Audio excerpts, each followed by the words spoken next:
فہد بھائی. جی وعلیکم بغیر السلام. کسی تمیز کے ایک باپ پنڈی جیل سے پوچھ رہے ہیں کہ میں بچوں کا خرچ ادا نہ کرنے کی وجہ سے جیل میں قید ہوں اور میں دبئی میں تھا جس وقت میرے بچوں کا خرچ مختص ہوا.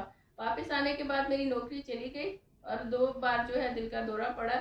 گارڈین عدالت نے اس چیز کو کنسیڈر نہ کیا اور مجھے جیل کی سزا ہو گئی. اب جبکہ میں سزا کاٹ رہا ہوں اس کے بعد بھی میں خرچ دینے کے قابل نہیں ہوں گا. اس کا قانونی حل کیا ہے؟ دیکھیے سب سے پہلے تو اس سلسلے میں آپ کو یہ کرنا چاہیے کہ آپ کو بیت المال صوبائی بیت المال یا پھر جو صوبائی لوکل گورنمنٹ ہے ان کا ایک باقاعدہ فنڈ ہوتا ہے جو نادار لوگوں کے لیے. اگر آپ اس قابل نہیں ہیں کہ آپ اپنے بچوں کا جو خرچ لگ چکے ہے وہ دیں تو اس سلسلے میں آپ کو درخواست دینی چاہیے. جنرلی پہلے وہ آپ کو ویریفائی کریں گے کہ واقعتاً آپ کی پوزیشن نہیں ہے اور آپ خرچہ نہیں جمع کرا سکتے ہیں, تو پھر آپ ان دونوں اداروں میں درخواست دیں, یا جو کیس آپ کا گارڈین کورٹ میں چل رہا ہے, جو اجرا چل رہا ہے آپ کے خلاف, اس میں یہ درخواست دیں کہ ان دونوں اداروں کو پارٹی بنایا جائے.